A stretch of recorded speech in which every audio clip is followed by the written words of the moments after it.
When you look at him, I know you probably not going to film much, but what is it that he does really well? I mean, both of them, they all just, they're so good at keeping their spot and obviously taking up space inside there and just having to try to get on them to move them. I know one-on-one blocks are going to be almost impossible to move them off the ball, but anytime we can get double teams on those guys or, help out each other in pass blocking situations, it's just going to be key that we're all working together as an offensive line more so than we ever have this season so far.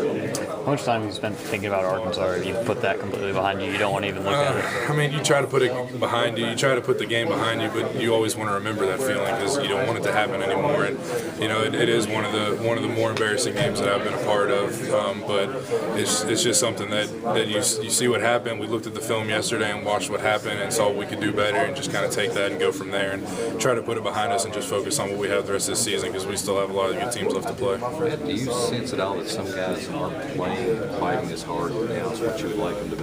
It really doesn't. Like I've said to a couple other people so far, it's one of the things about this team this year that I love so much about it is that a lot of these guys don't give up, and it's just I know it's not a part of me to give up, and it's not like a lot of these guys that are seniors and have been around here for a while that that's the last thing on their mind is to give up like this, and